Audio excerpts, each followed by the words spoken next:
प्रणम्य शिरसा देवं गौरीपुत्रं विनायकं भक्तावासं स्मरे नित्यम् आयुकामार्धसिद्धये प्रथमं वक्रतुण्डं एकदन्तं द्वितीयकं तृतीयं दृष्टपिङ्गाक्षं गजवक्त्रं चतुर्थकं लम्बोदरं पञ्चमं षष्ठं विकटमेव च सप्तमं विघ्नराजेन्द्रं प्रवरणं तथाष्टकं नवमं बालचन्द्रं च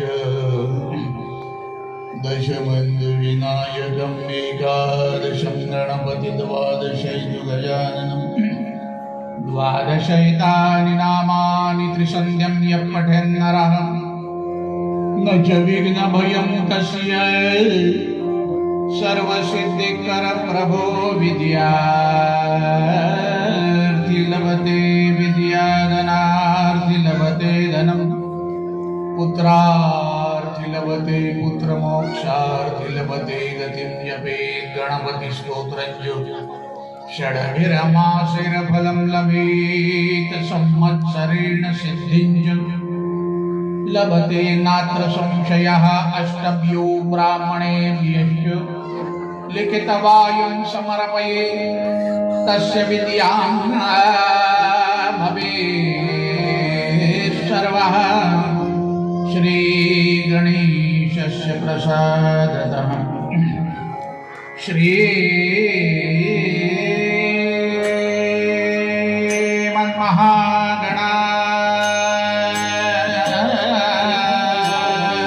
श्रीमन्महागणाधिपतये नमः। श्री सरस्वत्यै नमः। श्री गुरुभ्यो नमो नमः। सजयति सिन्दूरवदनो देवो यत्पादपङ्कजस्मरणं वासरमणिरिव तमसान् राशिन्नाशयति विघ्नानाम् अविरलमदजलनिमः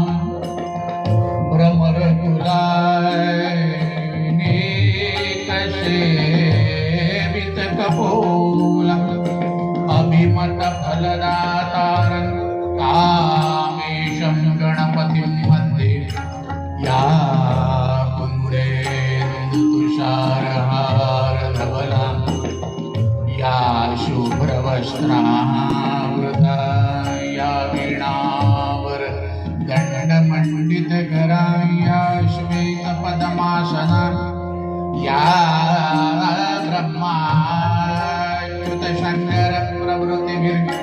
ब्रह्माच्युतशङ्करप्रभृतिभिर्देवैः सदा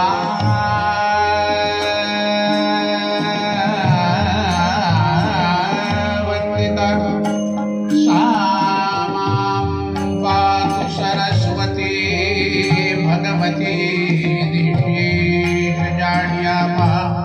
मूकं करोति वाचालं पङ्गुं लङ्घयते गिरिं यत्कृपातमहं वन्दे परमानन्दमाधवं वसुदेवसुतं देवं कंसचाणूरमर्दनं देवकी परमानन्दं कृष्णं वन्दे जगद्गुरुं माता मत्पिता रामचन्द्रः स्वामी राम मत्सखा रामचन्द्रः सर्वस्वं मे रामचन्द्रो दयालुर्न्यान्नं जाने नैव जाने न जाने मनोजवं मारुततुल्यवेगं जितेन्द्रियं बुद्धिमतां वरिष्ठं वातात्मजं मातरयूथमुख्यं श्रीरामदूतं शरणं प्रपद्ये समचरणसरोजं सान्द्रनीलाम्बुदाभं जगन्नीतपाणिं मण्डनं मण्डनानां तरुण तुलसी माला कंदरं कण्यनेत्रं सधय धवलहासं विठ्ठलं चिन्तयामि माला कमण्डलुरधर पदमयुगमे मध्यस्थपाणियुगले डमरु त्रिशूले यस्यास्ति ऊर्ध्वकरयोः शुभशङ्खचक्रे वन्दे तमत्रिवरदं भुजषट्कयुक्तं काषाय वस्त्रं करदण्डधारिणं कमण्डलुं पद्मकरेण शङ्खं चक्रं गदाभूषितभूषणाढ्यं श्रीपादराजं शरणं नमामि जितेन्द्रियगणाग्रणीरविरतः परे ब्रह्मणि कलौ श्रुतिपथावने त्रितनयोऽवतीर्ण स्वयं करान्त सुखमण्डलो कुमतखण्डने दण्डभृत् पदप्रणतवत्सलो जयति वासुदेवो यतिः वचन ऐका कमलापती माझे रंगाची विनंती कर जोडितो कथे काळी आपण असावे जवळी सद्गुरु वासुदेवानंद आपण असावे जवळी श्री गजानन आपण असावे जवळी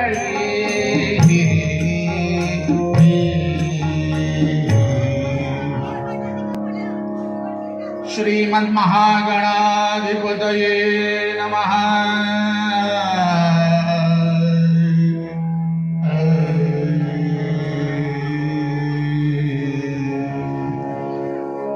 जय जय राम कृष्ण हरे जय जय राम कृष्ण हरे कृष्ण हरे हरे जय जय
गतदीन गतदीन शरणागत दिन शरणिरत शरणा शरणा शरणागत दीन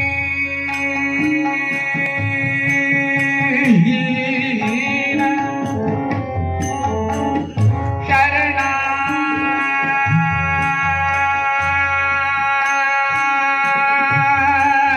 दीन गतदीन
गिरी कृष्णा गिरीच्या बसणाऱ्या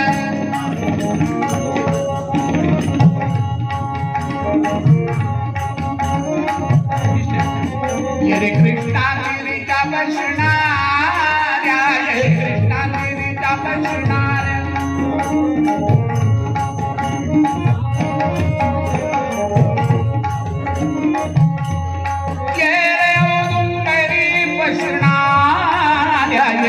औदुंबरी बसणाऱ्या औदुंबरी ये रे औदुंबरी ये औदुंबरी बसणाऱ्या कृष्णागिरीच्या बसणाऱ्या ये कृष्णागिरीच्या बसणाऱ्या कृष्णागिरीच्या बसणाऱ्या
बसणाऱ्या ये कृष्णागिरीच्या बसणाऱ्या रे कृष्णागिरीच्या बसणाऱ्या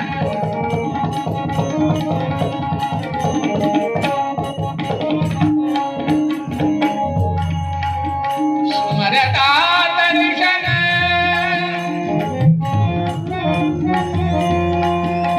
स्मरता स्मरता स्मरता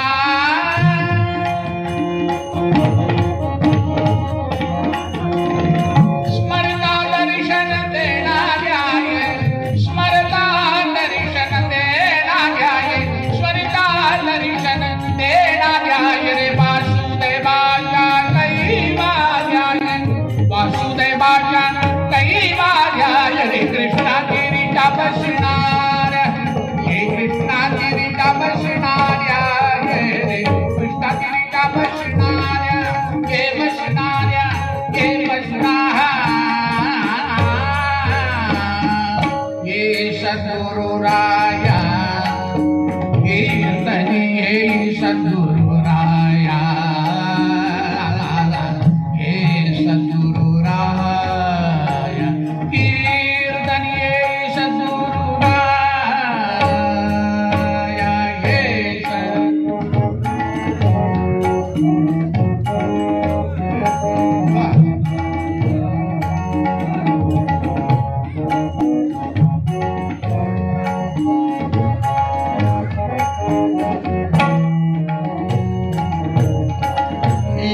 दीन परी मनास बाटे हीन दीन परी मनास बाटे हीन दीन परी मनास बाटे हीन दीन परी मनास बाटे इच्छा तव गुण गाया कीर्तनी इच्छा तव गुण गाया कीर्तनी हे सद्गुरुराया हे सद्गुरुराया कीर्तन हे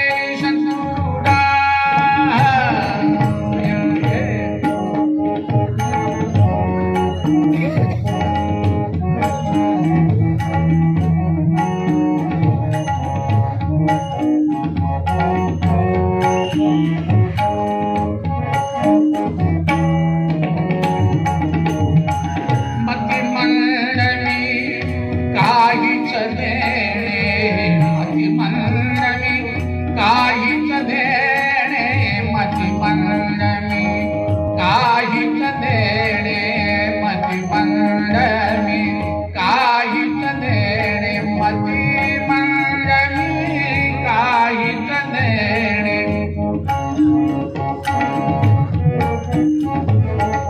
सांख्य अथवा न्याय कीर्तनी सांख्य अथवा न्याय कीर्तनी हे सद्गुरुराया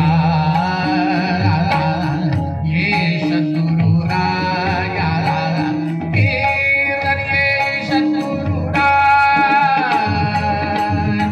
राम राम राम राम राम हो राम राम राम राम राम हो राम राम राम राम राम राम राया राम राया राम राया राम राया हो राम राया राम राया राघुबारे राम राया राघुबारे राम राया राघुबारे राम राया राघुबारे राम राम राम राम राम हो राम राम राम राम राम हो राम राम राम राम राम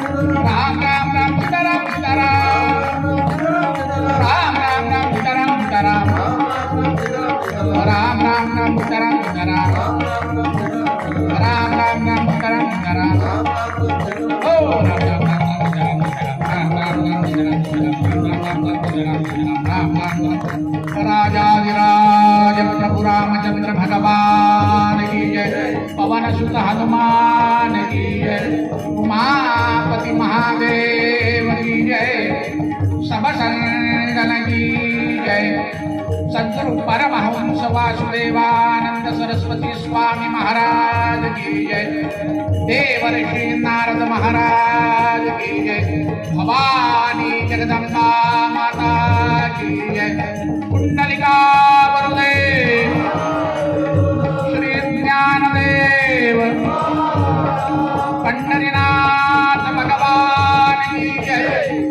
मंगलमूर्ति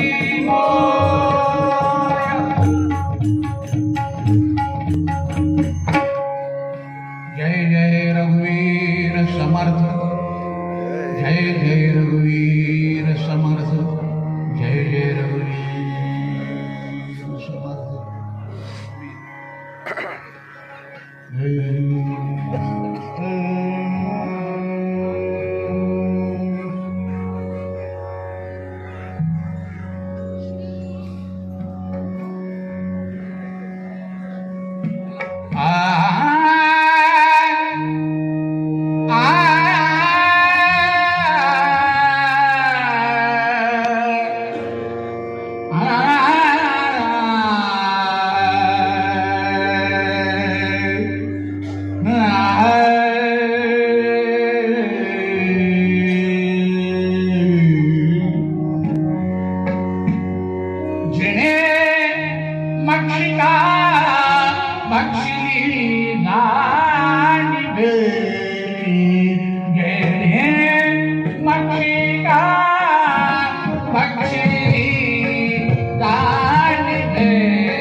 क्रीडार्थं मृदमज्जनं मरमधुलीनार्जुनानुग्रहः रामाचार्यक साध्य पिंगलयतु प्रल्हाद बोधौ तथा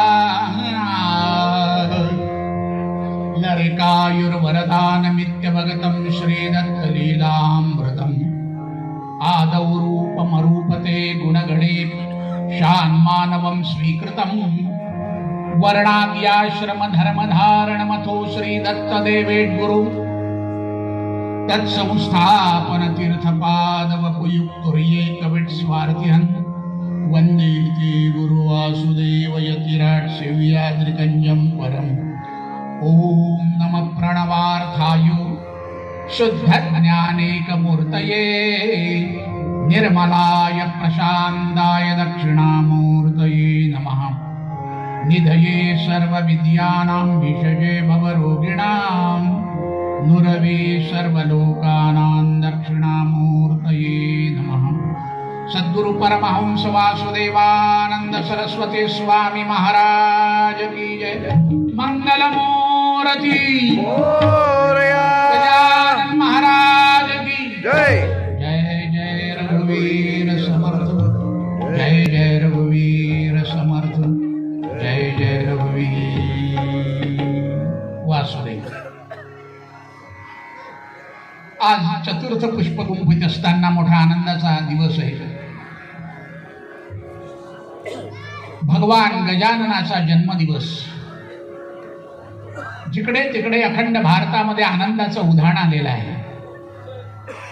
काही रथयात्रा निघालेल्या आहेत, काही पालख्या निघालेल्या आहेत, लोक गुलाल उधळत आहेत।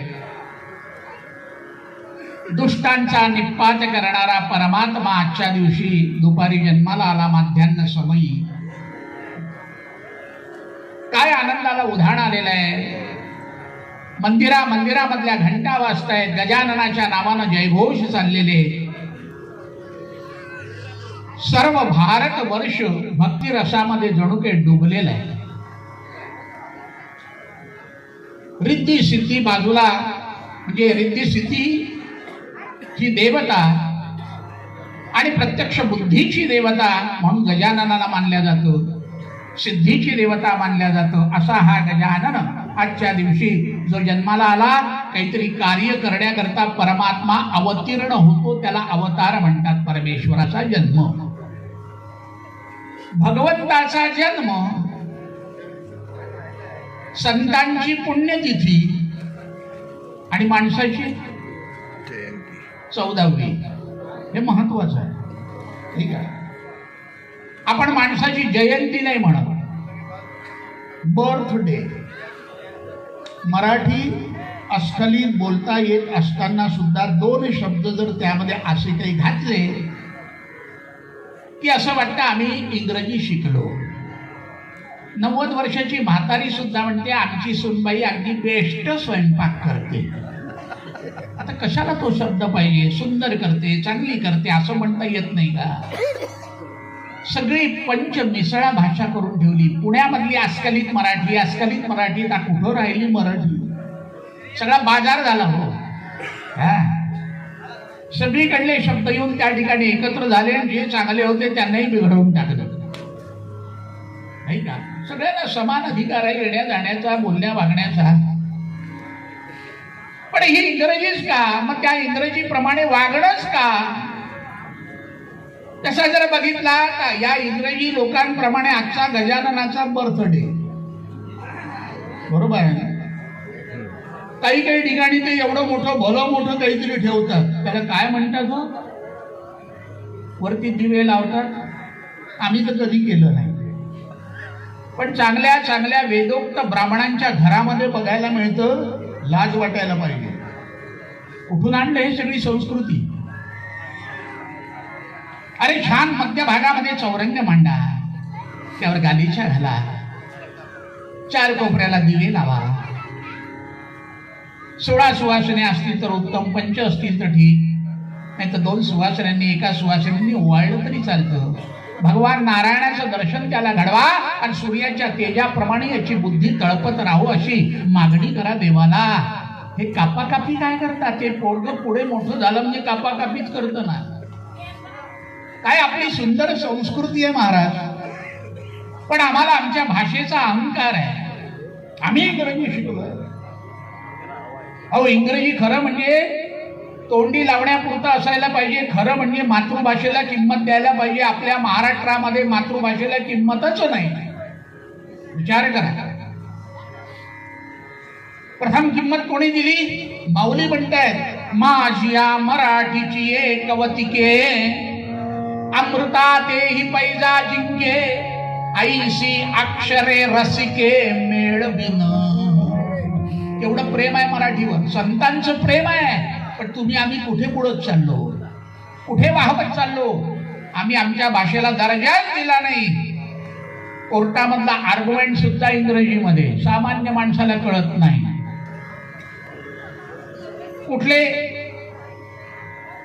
कुठले एखादे आपल्याला नोटीस आले इंग्रजीमध्ये, सामान्य माणसाला शेतीवर जाणाऱ्याला काय कळतं. पण अजूनही इतर कर्नाटक म्हणा, गुजरात म्हणा, तामिळनाडू म्हणा, तेलंगण म्हणा, त्या ठिकाणी त्याच भाषेमध्ये सगळा कारभार चालतो. इथे आग्रहीच नाही आम्ही. दोन इंग्रजीचे शब्द बोलले की आम्हाला असं वाटतं आम्ही विद्वान झालो. पण विद्येची वानवाच आहे, पूर्ण बोलता येत नाही. ज्याला येत असेल त्याचा भाग निराळा, पण ते सुद्धा चवीपुरतं वापरावं. अरे संतांनी सुंदर वर्णनं केली, मग का त्याचा वापर करू नये. आणि आम्ही इंग्रजांप्रमाणे वागायला लागलो. हे बाजूला केलं पाहिजे. आधी आपल्या स्वदेशीला महत्व दिलं पाहिजे. लक्षात घ्या, स्वदेशाला महत्व द्या, त्याप्रमाणे कार्य करा. बर्थडे म्हणायचंच नाही, वर्धापन दिन आहे आमच्या मुलाचा, आमच्या मुलीचा, आईचा, बाबांचा वर्धापन दिन. आणि तो वर्धापन दिवस केव्हा असतो? हो, जन्म झाल्याच्या दुसऱ्या दिवशी असतो. नियमानुसार बघितल्यानंतर जन्म झालेला दिवस आहे तो, त्या दिवशी कसला आला वर्धापन दिन? त्या दिवशी तो वाढला का? दुसऱ्या दिवशी वाढला, चालला वाढ. आणि तसंही वयाची 50 ओलांडल्यानंतर कसले मेले वाढदिवस करता. अहो जीवनातले घट दिवस सुरू झाले त्या दिवसापासून देवाला प्रार्थना करा, परमेश्वरा उर्वरित आयुष्य माझं चांगलं घडू दे. आणि योग्य मार्गानं योग्य वयामध्ये मला नेऊ दे. म्हणून आम्ही काय करतो? तीर्थप्राशन करतो. देवाला काय मागणं मागतो? तीर्थ घेत असताना मंत्र कुठला आहे? अकाल मृत्यू हरणम सर्व व्याधी विनाशनम गणेश पादोदकम तीर्थम जठरे धारयाम्यहम. काय सुंदर वर्णन आहे.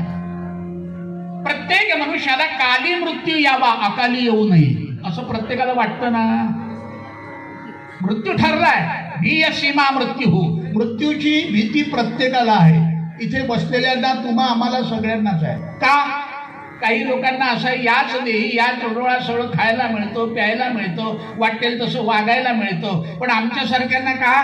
4 कीर्तनं कमी होतील, देवाची सेवा होणार नाही, आणि पुन्हा पुढचा जन्म काही टाळ वाजवायला नाही. तो जर भाग्यात असेल तर जरूर परमात्मा आम्हाला जन्म देईल. पण नसेल, कुठे जर चूक घडली असेल तर पुन्हा जन्म, पुन्हा मृत्यू, फिरडच आहे की नाही हो. म्हणून त्याचं दुःख. मग ते दुःख जर करायचं आहे तर मग एवढा आनंदोत्सव काय करायचा? ते तोंडात काय घालायचं? एकामेकाच्या तोंडाला काय सारवायचं? अरे हे कमी केलं पाहिजे. परमेश्वरा अकाल मृत्यू हरणम सर्व व्याधी विनाशनम गणेश पादोदकम तीर्थम. म्हणून मी गणेशाच्या पायाचं तीर्थ पितो, ते अमृतासारखं जठरे धारयाम्य, मी जठरात धारण करतो. ही भावना ठेवून आपल्याला तीर्थ घ्यायचं आहे. त्याप्रमाणे माणसाचे विचार निर्माण होतात, त्याप्रमाणे आचार निर्माण होतात. परमेश्वर काय आहे? नुसत्या जयंत्या मयंत्या करायच्या नाहीये. संतांच्या नुसत्या पुण्यतिथ्या करत बसून आनंद घेऊन महाप्रसाद खायचे नाहीये. मग संतांनी केलेलं कार्य, देवानं केलेलं कार्य थोडंसं तरी आपल्याला अनुभवून त्याप्रमाणे वागायचंय. लक्षात ठेवा. हेच त्या जयंतीच्या दिवशी, पुण्यतिथीच्या दिवशी संकल्प केले पाहिजे. नाही तर वर्षानुवर्ष सुरूच आहे. आणि त्यापासून हात जोडून परमेश्वरा या अहंकाराला दूर कर. हा अहंकार फार मोठा वाईट आहे. लक्षात ठेवा. ज्ञानसागराला लागणारा हा किडा आहे.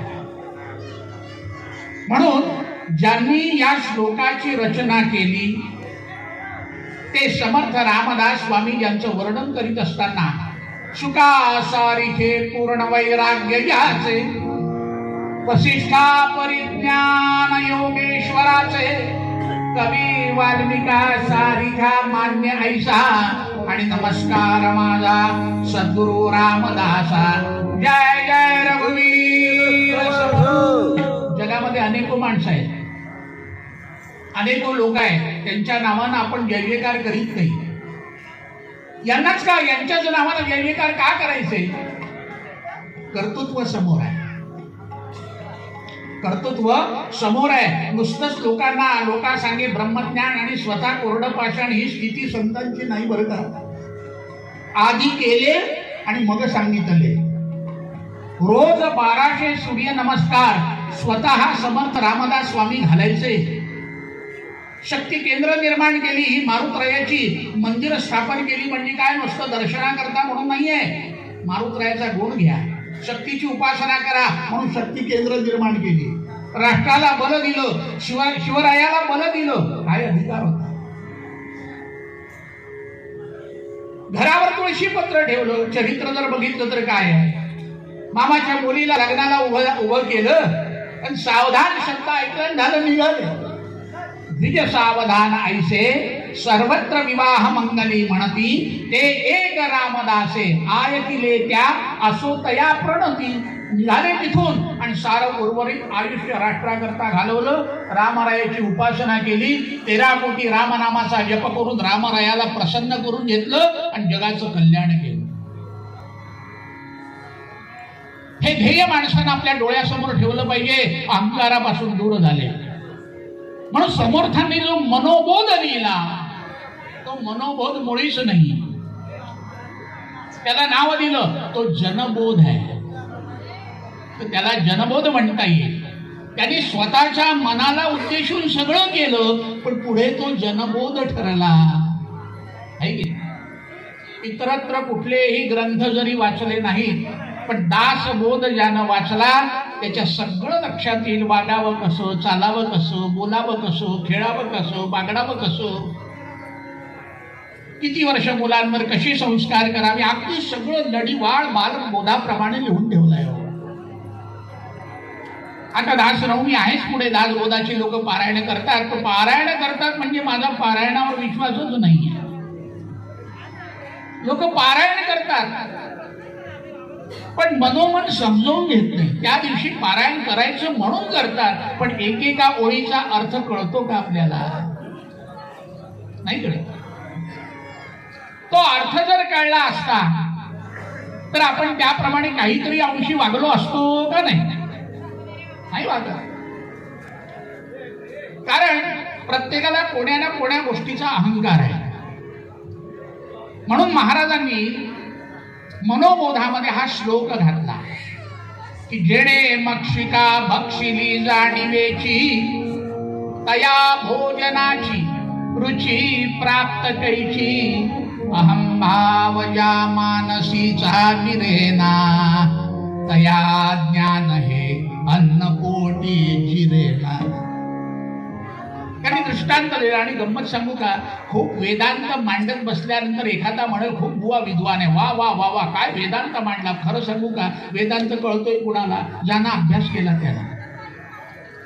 सामान्य माणसाला काय कळणार? डोक्यावरून चाललं जाईल. बुवा कीर्तन छान करतात, पण सगळं डोक्यावरून गेलं, सगळं डोक्यावरून गेलं सरळ म्हणतात. म्हणून संतांनी काय केलं? दृष्टांत सांगून सिद्धांत पटवला.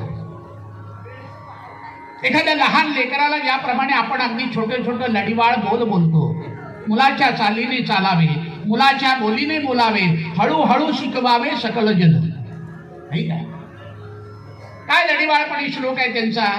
मना सज्जना भक्तिपंथेशी जावे. मनालाच उपदेश केला. आई ज्याप्रमाणे आपल्या लेकराला सांगते, बाळा तो किती वाढ असे ना, तो किती वाढ असे ना, मारल्यानं कोडगा होतो. त्याला माहिती आजही मारला, आईने उद्याही मारलं, परवाही मारलं, हा मार नेहमीचाच आहे. थोडासा खाऊन घ्यायचा आणि आपण चुपचाप बसायचं. पण तोच मुलगा जर अभ्यास करत असेल तर शूद्र स्त्री काय करते? बाळा इकडे ये, बाळा इकडे, आज तुला किती पुरणाची पोळी खाऊ घालते. अरे तुझे गुरुजी मला भेटले होते, मिळाले होते, ते म्हणाले तुमचा मुलगा इतका हुशार आहे. हो खरंच हुशार आहे, पण त्याला जर थोडासा का पुन्हा अभ्यास केला ना तर 1 नंबर मध्ये तो येईल असं म्हणत हो आई, असं म्हणत होते. वा वा, मग किती मी अभ्यास करेन. किती लढीवाळपणे समजवल्या गेलं. तसं समर्थ या मनाला उपदेश करतात. मना तू कसा आहेस रे? सज्जन आहेस. मना सज्जना. दुर्जना नाही म्हटलं. दुर्जना म्हटलं असतं तर एखाद्याला आपण दुर्जन म्हटलं की राग येतो. राग आल्यानंतर त्याची प्रतिक्रिया बघा तुम्ही. तो ताबडतोब हात उचलण्याचा किंवा बोलण्याचा प्रयत्न करतो. पण इकडे समर्थ म्हणाले मना सज्जना, तू सज्जन आहे. मग सज्जन माणसाने काय करावं? भक्तिपंथेसी जावे, भक्ती मार्गात जावं, चांगल्या माणसाची संगती करावी, दुर्जनांचा सहवास टाळावा. एक एक एक एक त्यामधनं निघालं. ऐकणारा माणूस तटस्थतेने ऐकतोय. संतांची वाणी अगदी माऊली बनून सांगते. समर्थ माऊली. आपण रामदास माऊली का म्हटलं तर माऊली लढीवाळपणे सांगते मना सज्जना भक्तिपंथेची जावे, तरी श्रीहरी पावी येतो स्वभावे. जनी निंदते. अहो निंदक तर पाहिजेच आपल्या जवळ. प्रत्येक माणसाच्या जवळ निंदक असलाच पाहिजे. आणि आहेच. शेजारामध्ये सगळेच जण चांगले असं होत नाही. प्रत्येकाला आपापलं ठरवा. म्हणून महाराज म्हणाले निंदकाचे घर असावे शेजारी, त्यामुळेच माणसाची उन्नती होते, प्रगती होते. तोच आपला गुरु होतो. लक्षात ठेवा. निंदक पाहिजे. निंदकाशिवाय माणसाच्या जीवनामध्ये उन्नतीच नाही. मोठा आला शिकणारा मग चुरस निर्माण होते. यानं मला आणसं म्हटलं का, मग याच्याही मुलापेक्षा मी चांगला होत दाखवतो. चुरस निर्माण झाली. जरुरी आहे निंदक. जनी निंदते. अहो निंदक आवश्यक आहे. आणि त्यानं ती प्रक्रिया केल्याशिवाय आपणही सरळ येत नाही. पण ते नुसतं ऐकायचं आहे. जनी निंदते सर्व सोडून द्यावे. आणि तो निंदा करत असताना आपण जर वारंवार त्याच्याकडे लक्ष दिलं, आपला प्रगतीचा मार्ग खुलतो आणि आपण निव्वळ मारामाऱ्या करण्यामध्येच आपला वेळ जातो. आपला अहंकार जागृत होतो. लक्षात घ्या. जनी निंदते सर्व सोडून द्यावे, जनी वंद्यते सर्व भावे करावे. हे लढीवाळपणे सांगणं नाही झालं का? म्हणून महाराज म्हणाले जेणे मक्षिका बक्षिली जाणीवेची, तया भोजनाची रुची प्राप्त कैची. अहम भावजा मानसीचा विरेना, तया ज्ञान हे अन्न पोटी चिरेना. काय वर्णन केलं. समर्थाने डोळ्यापुढे दृष्टांत ठेवला. आजचा नाही बरं, त्यांच्या काळातला. इथून तुमच्या इथे वयोवृद्ध मंडळी बसली आहे, त्यांच्या वडिलांच्या काळातला. त्यावेळेला जमिनीवर अशा छान पंक्ती बसायच्या. मी बघितलेले आहे.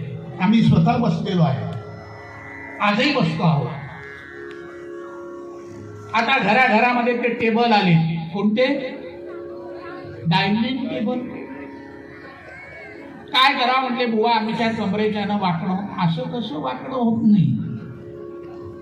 अति शिक्षणानं आमचे विचार बदलले, आमचं कार्य बदललं, आमचे कामं कमी झाले. विज्ञान वरदान की शाप याचा जर विचार केला तर वरदान तर आहेच आहे, पण त्यापेक्षा चौपट शापितच आहे. ज्या गोष्टी होऊ नये त्या त्या पद्धतीचे उपकरण निर्माण झाले.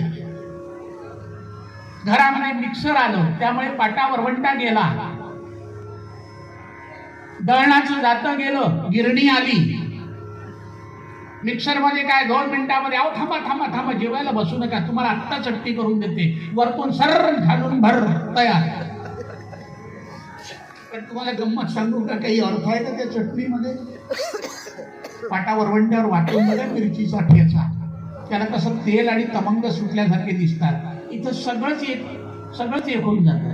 धड चवही लागत नाही. म्हणून चुलीवरचा स्वयंपाक अति सुंदर आणि गॅसवरचा स्वयंपाक आता कळायला लागलाय की गॅसवर जर पोळी भाजली तर कॅन्सरचे अंश त्यामध्येच आहे.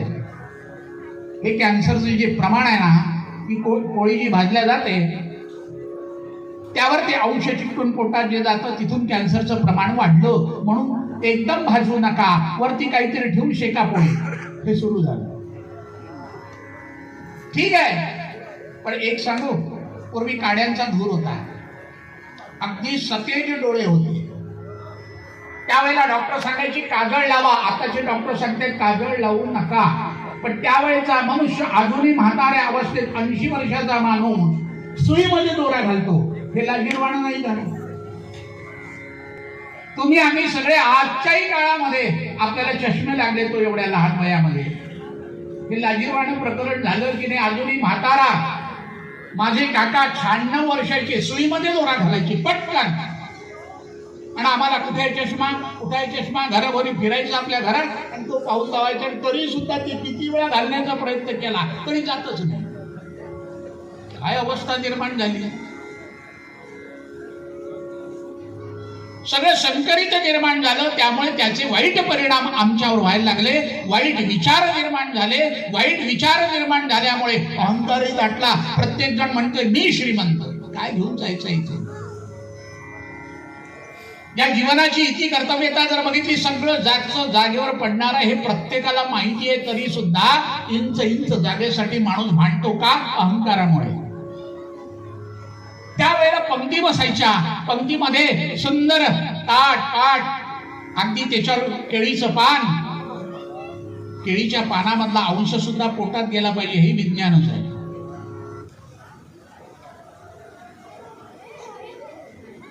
हे विज्ञानच आहे. त्यामुळे फायदा केवढा होतो शरीराला. आजच्याही म्हातारे काटक आहे आणि त्यांचाच मुलगा त्यांच्या समोर कंबर दुखतय, हातपाय दुखतय. किती लाजीरवाण आहे. कसा काळ आलेला आहे. याचं कारण असं विज्ञानानं निर्मिती केली. आम्ही गेलो त्याच्या आहारी गेल्यामुळे शरीराचे कामं झाले कमी. त्यामुळे व्यायाम कमी झाला. व्यायाम कमी. पूर्वी अडाचं पाणी भरावं लागे स्त्रीला. आज किती सोपं. कान पिळला की पाणी तयार. मेहनत गेली. पाटावर वंटा गेला. दळण कांडण गेलं. उखळ मुसळ गेलं. आज हे नावं सुद्धा नवीन लेकरांना माहिती नाही. कदाचित कोकणात माहिती आहे. बऱ्याच घरी मला दिसलं. पण बऱ्याच ठिकाणचं गेलं. सगळा मॉडर्न जमाना आला. त्यामुळे आम्ही आमची अधोगती करून बसलेलो आहोत आणि सुप्त अहंकार मनामध्ये बाळगतोय. म्हणून त्यावेळेला पंगती ज्या बसायच्या ब्राह्मणांच्या पंगती. आणि जेवण कसं होतं. अर्धी पोळी एक पोळी असं नव्हतं. लक्षात घ्या. आजही काशीमध्ये जर गेलात ना आणि तिथे जर काही अभिषेक वगैरे देवाला विश्वनाथाला जर करायचा असेल आणि भोजन जर घालायचं असेल तर इथली माणसं जाऊन तिथे भोजन घालू शकत नाही. मग काय करतात. मिठाई देतात किलोभर. मी आणलेली आहे स्वतः. एक दिवस माझ्याजवळ 35 किलो मिठाई असायची. यजमानच तेवढे. पहाटे 4 वाजता आमचा प्रहर असायचा. माझा वेदाभ्यास काशीला झालेला आहे. वल्लभराम शालिग्राम साकेत महाविद्यालय. गणेश्वर शास्त्री द्रविड असायचे आणि लक्ष्मीकांत रामाचार्य पुराणिक हे माझे गुरु. शुक्ल यजुर्वेद कण्व शाखा. त्या ठिकाणी मी अभ्यासाला होतो. त्यामुळे मला माहिती आहे. अनुभवाचे बोल म्हणून बोलतोय. अभिषेक झाला म्हणजे महाराज आम्ही ब्राह्मण भोजन तर खाऊ म्हणजे करू शकत नाही. दुरून आलेलो आहे. आमची इच्छा आहे त्या रूपात काहीतरी मिठाई ब्राह्मणांना द्यावी. मग किती किलोचा ब्राह्मण पाहिजे हा दुसरा प्रश्न. ते ब्राह्मण म्हणतात किती किलोचा ब्राह्मण पाहिजे. किलोचा म्हणजे वजनानं का खाण्यानं. अहो खाणारा एक माणूस 5 किलो मिठाई खातो. 8 किलो मिठाई खातो. तुम्ही म्हणाल राक्षसच आहेत तिकडे सगळे. राक्षस नाही. आमचे गुरुजी लोक इथे बसलेले आहेत. रानाडे गुरुजी वगैरे आहेत.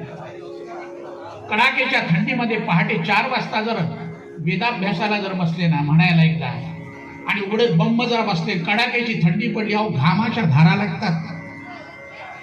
पहाटे 3:30 वाजता आम्ही गंगेमध्ये उडी घालायचो. आता गंगेचं पाणी म्हणजे काही समुद्राचं पाणी नव्हे. थंडगार पाणी आणि त्यामध्ये उडी घालायची. असं जीवन होतं. आणि पहाटे ते वेदाभ्यास करायचा. कुठे थंडी पडायची कोणास माहिती. तसं आपली मेहनत हे सगळं अन्न ग्रहण करते. मग आता मला सांगा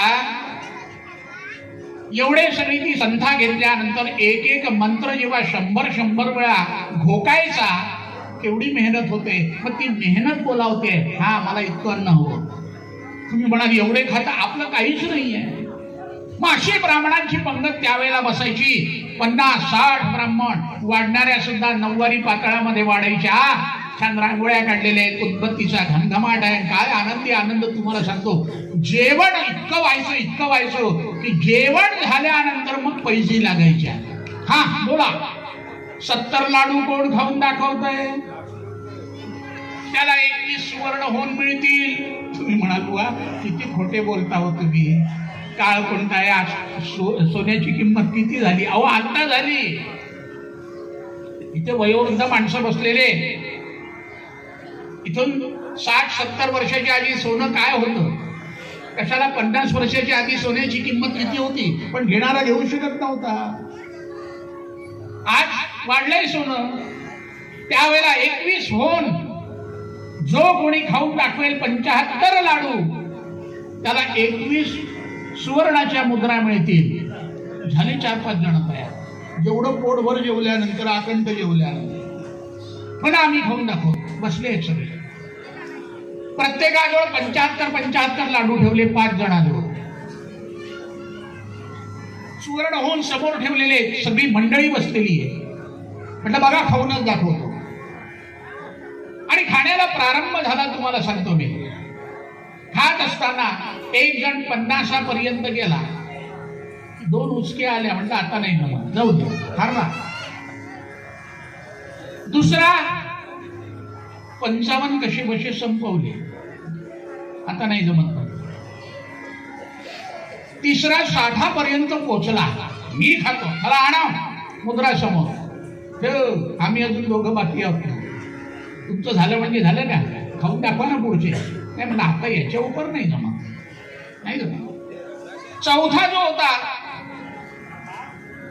त्यानं 70 पर्यंत हाणले. हो, हाणले लाडू. ते लाडू म्हणजे काय आता कलियुगातले आहेत का? एवढी आहे एक एक लाडू.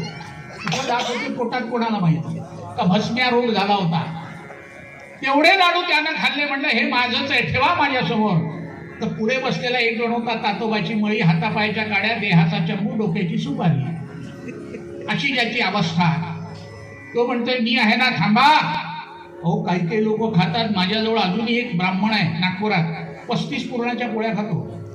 आणि त्याही कोकणातल्या पोळ्या नाही बरं का, आमच्या विदर्भातल्या. इकडे कोरडं पुरण आहे, दुधासोबत खाणार.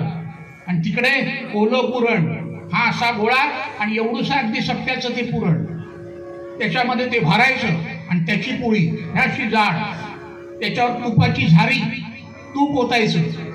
आम्ही नायकाच्या वाड्यामध्ये महारुद्राला जायचो ना, तर त्या ठिकाणी असं पोळी वाढली की असा डोफा असायचा. डोफा म्हणजे काय? केळीच्या पानाचा केलेला मोठा द्रोण. फार कठीण आहे बरं, पान लवकर फाटतं, पण त्याला डोफा म्हणतात. आणि त्याच्यामध्ये तूप ओतायचं, म्हणजे झारीनं ओतायचं. आणि आपण जशी कढी हाताने घेऊन फुरका मारतो ना, तसं ती पोळी त्यात बुडवायची, त्याच्या सकट खायची. असा काळ पाहिला. त्यानं 75 काय 72 लाडवापर्यंत गेला. चला ठेवा म्हणले माझ्या. अहो म्हणतो अजून आहेत ना 3. हो खातो. खाल्ले हो त्यानं. खाल्ल्याबरोबर बाकीचे म्हणायला लागले हातपाय किती बारीक आहे, गेले कुठं लाडू आधी जेवला मेला. म्हणजे हा कोण राक्षस आहे का? असं कसं खाल्लं यानं? बरं खाल्लं म्हटलं मालक आता झालं, एवढे लाडू खाल्ले पण तोंड खूप गोड गोड झाले. अहो काहीतरी फुरका मारायला ताक किंवा कढी द्या. धावले बघतोय यजमान आतमध्ये. ताकाला फोडणी द्या बरं पटकन. फोडणी द्या म्हटल्या बरोबर फोडणी दिली.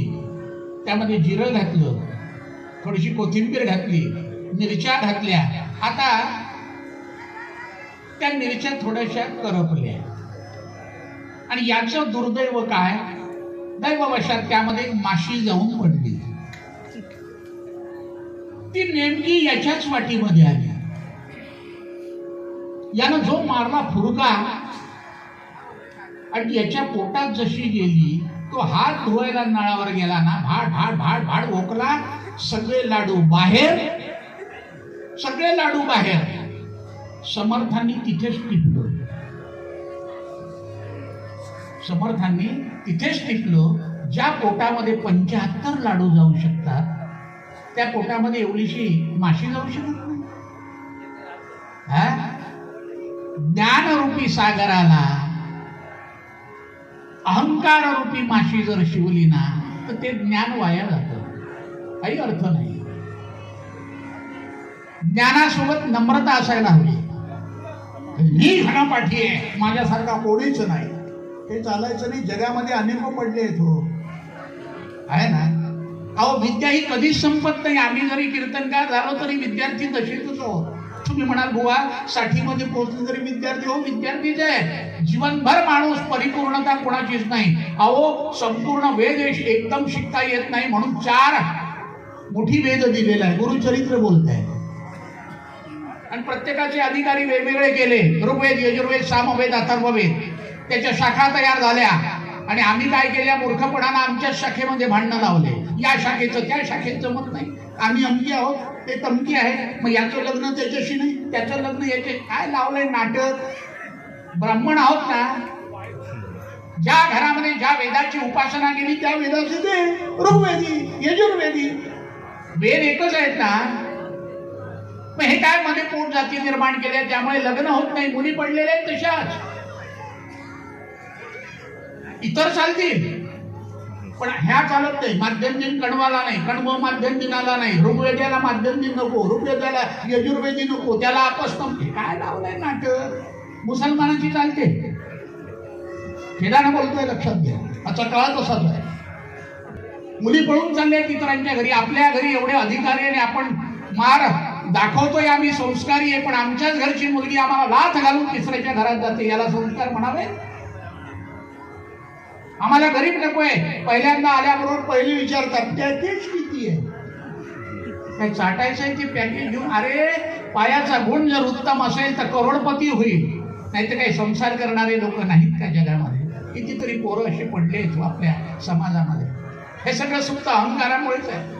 आमची मुलगी शिकली आहे, मग कमी शिकणाऱ्याला द्यायची. अरे काय ठेवलंय त्यामध्ये. शिक्षण शेवटी कशा करता शिक्षण आहे, हे नोकरी पुरतं मर्यादित आहे.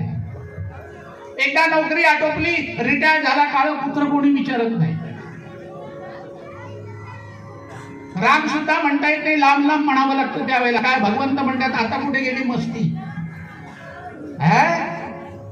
यामधनं बाहेर आलं पाहिजे, या अहंकारातनं बाहेर आलं पाहिजे. झडे भक्षिका भक्षिली जाणीवेची, तया भोजनाची रुची प्राप्त करायची. अंबावजा मानसीचा विरेना, तया ज्ञान हे अन्न पोटी गिरेना. बडे बडे पंडित म्हणा, बडे बडे विद्वान अहंकारामुळे घरात बसलेले आहेत. आणि ज्याच्या 2 उंगळ सत्यनारायण भट आहे ना, तो आज विद्वानापेक्षा विद्वान आहे. काय गुरुजी खोटं बोलतोय का सांगा. त्याच्या महालमाड्या झाले, 10-10 मधल्या बिल्डिंग झाल्या, जो घनपाठी आहे तो आपलं कर्म करीत घरीच बसलेला आहे. कपाळ आठवू का, सुप्त अहंकार आहे. आणि पुन्हा म्हणतोय आमच्या इतके बाकीचे विद्वान नाही, तरी ते महालमाड्या बांधून बसले ना. आम्ही विद्वान असून आम्हाला कोणीच बोलावत नाही. अहंकारापासून बाजूला व्हा, बरोबर लोक मागे धावतात. आपल्या धर्मामध्ये बरंच काही बोलण्यासारखं आहे. किती चुकत आहे. देवाबद्दल किती आस्था आहे, धर्माबद्दल किती आस्था आहे, देश प्रेमाबद्दल किती आस्था आहे, याचाही विचार प्रत्येकाने करावा लागतो. आज मला कोणीतरी येऊन सांगितलं, आमच्या काकांनी, गायींची कत्तल होते, धर्माबद्दल आस्थाच नाहीये. या वाळवंटामध्ये कितीतरी गायी पिलांना जन्म देतात, पडलेलं राहतं, कुत्रे येऊन त्याला चावतात, काही कोल्हे येतात. का असं बनू नये हो.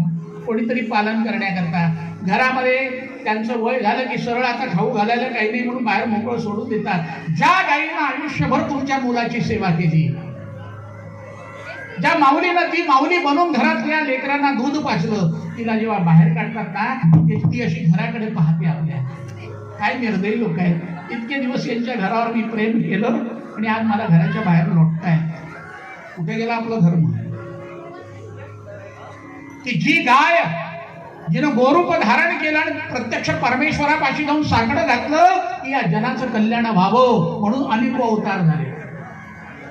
पृथ्वी जर्जर झाली गेली, ब्रह्म्याशी वृत्त कळवाया, अळवाया परमात्मा स्तौनी बळे तन्मनाशी वळवाया. ही पृथ्वी गोरूप झाली, तिनं गाईचं रूप धारण केलं. तिला आपली काळजी आहे, पण आपल्याला तिची काळजी आहे का बघा.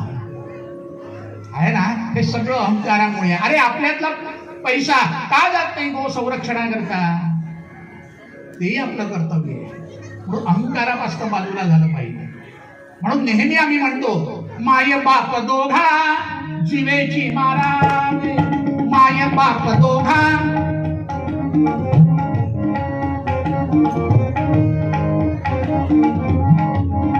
माय बाप दोघा जीवेची मारावे, चरण धरावे बायकाचे चरण धरावे. याचा वरवर अर्थ आहे आणि दुसराही अर्थ आहे. तो बघा काय सांगायचंय महाराजांना. चरण धरावे बायकाचे, भावाचे ते लग्न बहिणीशी लावावे, भावाचे ते लग्न बहिणीशी लावावे. तेणेची पावावे मोक्ष पद, तेणेची पावावे मोक्ष पद. रामाशी त्यागावे कोसी वधावे, रामाशी त्यागावे कोसी वधावे. भजन करावे गाढवाचे, भजन करावे गाढवाचे. तुका म्हणे ऐशा साधनी जोराहे, तया ज्ञान पावे ब्रह्मसुखे. माय बाप दोघा जीवेची मारावे, माय बाप दोघा जीवेची मारावे. तुम्ही म्हणा काय अभंग काढला, कुठून काढला, कोणाला माहिती. हे सगळं विरुद्धच. माय बाप दोघा जीवेची मारावे, चरण धरावे बायकाचे. आता इथे सुद्धा मी एकच आहे. परवा मी उदाहरण दिलं होतं कामा कुठे द्यायचा आणि मग अर्थ काढायचा. याच्यातही तसंच आहे. माय बाप दोघा जीवेची मारावे, चरण धरावे बायकाचे. काय खोटा आहे का? आजच्या काळामध्ये जर बघितलं तर आई वडील जवळ पाहिजेत का? लग्न झाल्याबरोबर महामाया घरामध्ये आल्याबरोबर तीच म्हणते नाही आपल्याला दोघांनाच वेगळं राहायचं आहे. हा सरळ म्हणतोय. कामाचा अंकित कांतेसी प्रार्थित तुगा गे दुष्टित सर्व काळ. चल तू म्हणते तसं करू, यांना वेगळं काढू, वृद्धाश्रमात नेऊन टाकून देऊ. माय बाप दोघा जीवेची मारावे, चरण धरावे बायकाचे. भावाचे ते लग्न बहिणीशी लावावे. सुरू आहे ना. चुलत बहीण आणि भावाचं लग्न झालेलं पेपर वर्तमानपत्रात येत आहे. कुठं चालला काळ. भावाचे ते लग्न बहिणीशी लावावे, तेणेची पावावे मोक्षपद. रामाशी त्यागावे गोसी वधावे, भजन करावे गाढवाचे. सुरूच आहे. तुका म्हणे ईशा साधनी जोर आहे, तोच ज्ञान पावे ब्रह्मसुखी. आपल्याला पूर्ण अभंग पाहत बसायचं नाहीये. वरवर अर्थ सांगतो. कोण आहे माय बाप? तुकाराम महाराजांचा अभंग आहे. हा गाथेत नाहीये, गाथेमध्ये आलेला नाही. त्याच्या स्फुट रचनेमधला अभंग आहे. एवढे मोठे ब्रह्मनिष्ठ म्हणवणारे तुकाराम महाराज खरंच आई बापांना मारायला सांगतील? विचार करा. भावाचं लग्न बहिणीशी लावतील, रामाशी त्यागावे म्हणून सांगतील, गाईचा वध करा म्हणून सांगतील. मग हे काय लिहिलं या अभंगामध्ये? काय सांगायचं आहे? पण त्याचा जर खरा अर्थ, आजचा बाह्य अर्थ जर बघितला तर जगामध्ये हेच घडतंय हो. जगामध्ये हेच घडतंय. पण महाराजांना हे सांगायचं नाहीये. कोण आहे आई, कोण आहे बाप, कोणाला मारायचं? माया हीच माता, अहंकार पिता, दोहोसी मारिता दोष नाही. चित्तामधली माया बाजूला करायची, अहंकार बाजूला करायचा आणि चित्त मन शुद्ध करून देवाजवळ जायचं. बघा परमात्म्याचं दर्शन होतं की. भावाचे ते लग्न बहिणीशी लावावे. कोण भाऊ आहे? भाव हाच भाऊ, श्रद्धा हीच बहीण, दोघांचे लगीन लावून द्यावे. श्रद्धा आणि भाव एकत्र आल्यानंतर परमेश्वराचं म्हणजे ते ज्ञानचक्षु उघडतात आणि परमेश्वराचं दर्शन होतं. रामाशी त्यागावे, रमानाम स्त्री त्यागावे, गोशी वधावे. गो म्हणजे इंद्रिय, इंद्रियाचं दमन करा आणि भजन करावे गाढ वाचे. आलं लक्षात? सरळ जर म्हणलं तर गाढ वाचे आणि कामाला तर भजन करावे गाढ वाचे तुका म्हणे ऐशा साधनी जोर आहे तोची ज्ञान पावे ब्रह्मस. यावर एक निरूपण होतं बरं, पण तेवढा करायला वेळ नाही आपल्याला. अहंकाराबद्दल बोलतोय म्हणून माय हीच माता, माया हीच माता, अहंकार पिता. हा अहंकार किती मार्गाने येतो महाराज? कुलम वित्तम श्रुतम रूपम शौर्यम दानम तपस्तथा प्राधान्यैव मनुष्याणाम सप्तैते मद हेतवः. 7 मार्गानं मनुष्याच्या अंतःकरणामध्ये अहंकार येतो. कुलम, कुलाचाही अहंकार आहे, अभिमान होतो कुलाचा. माझे वडील वेद शास्त्र संपन्न आहे आणि तुम्ही काय करता? झुरके ओढीत रस्त्याने फिरताय. समर्थ काय म्हणाले? सांगे वडिलांची कीर्ती तो एक पडत मूर्ख. दासबोधामध्ये बघा काय वर्णन आहे. अरे त्यांची कीर्ती सांगून जगायचं का? त्यांचं तर नाव आहे, पण बाप से बेटा सवयी गेला पाहिजे. हे करून दाखवा. बापाने कमाई केली, पोरानं सत्यानाश केला, उपयोग काय? सांगे वडिलांची कीर्ती, काही उपयोग नाही. कुलम वित्तम, पैशाचा अभिमान आहे, पण लक्ष्मी कशी आहे? चंचल आहे. अभिमान करता कामा नये. क्षणामध्ये रंगाचा राव आणि रावाचा रंग करण्याची ताकद तिच्यामध्ये आहे. आपद्गतम हससि किं द्रविडान्न मूढ लक्ष्मी स्थिरान भवतीति किमित्र चित्रम त्वं किं न पश्यसि घटान जलयंत्र चक्रे रिक्ता भवन्ति भरिता पुनरेव रिक्ताः. दुसऱ्याकडे पाहून का बरं हसतोयस? आपद्गतम हससि किं द्रविडान्न मूढ. हे मूढा कशाला हसतोयस? आज तुझ्याजवळ पैसा आहे, पण लक्ष्मी स्थिरान भवती, ती स्थिर नाहीये बरं, चंचल आहे. एका रात्रीतून भडंग भिकारी होशील. ज्याप्रमाणे पाण्याचा एक पोहरा ते जलयंत्र चक्र असताना एक विहिरीत जातं, पाणी भरतं, वरती आणून पाणी ओतलं की पुन्हा ते रिकामं होतं. तब किं न पश्यसि घटान जलयंत्र चक्रे रिक्ता भवन्ति भरिताः पुनरेव रिक्ताः. तो भरतय पुन्हा रिकामा होत आहे. मस्ती कोणी करू नये. त्याचे डोळे उघडे आहेत बरं का. वाम मार्गाने भरपूर कमवता येईल महाराज, पण एकदा जायला जर बसलं ना तर क्षणामध्ये रंगाचा राव आणि रावाचा रंग करण्याचं कार्य त्याचं आहे. म्हणून मस्ती कोणी करू नये. जे काही दिलंय ते परमेश्वरानं दिलेलं आहे. जे काही नेणार तो नेणार. हे दिले अनंते तैसेची राहावे चित्ती असू द्यावे समाधान. आता मला सांगा, ज्याच्याजवळ नोकऱ्या होत्या ते जिवंत राहिले कोरोनामध्ये. ज्यांच्याजवळ खाजगी कामं होते त्यांनी काय केलं? आम्ही कीर्तनकार हातामध्ये टाळ घेऊन आम्ही देवाजवळ बसलेलो होतो. कोण बोलावत होतं आम्हाला? भिक्षुकी करणारी, पौरोहित्य करणारी मंडळी कोण बोलावलं? हा बुवा शांती तुम्ही आमच्या घरी करून आपल्या घरी करून घ्या, आम्ही पैसे पाठवतो. असं झालं का? काही इंटरनेटवरून आम्ही सगळा पाहून देतो, तिकडल्या तिकडे करून देतो, तुम्हाला पैसे पाठवतो, असं झालं का? आहे ना? तर तुम्ही तिकडून सांगा, आम्ही तिकडून करतो. बिलकुल नाही. त्याचं फलितही नाही. कोण ठेवलंय? त्याला काळजी होती, ठेवलं जिवंत त्याला. मस्ती करू नये. सगळे सूत्र त्याच्या हातात आहे. तोच वाढवणार आहे, तोच कमी करणार आहे. अहंकाराचा वारा न लागो राजसा माझी या विष्णुदासा भाविकाशी. प्रत्येक भक्ताकडे परमेश्वराचं लक्ष आहे. हा कसा वागतोय त्याप्रमाणे दंड देण्याचं कार्यही त्याच्या जवळ आहे. म्हणून सांगतो, कोणीही अंतःकरणामध्ये अहंकार बाळगू नये, नाही तर परमात्मा त्या पद्धतीचा दंड देऊन त्याला आपली जागा दाखवतो. म्हणून पूर्व रंगमत पद्यामध्ये महाराज तेच म्हणतात, जेणे मक्षिका भक्षी दे जाणीवेची, जेणे मक्षिका भक्षी दे जाणीवेची.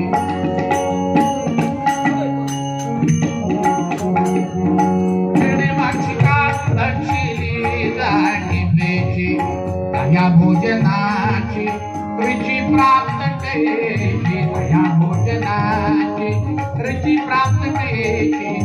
जेणे मक्षिका भक्षी दे जाणीवेची.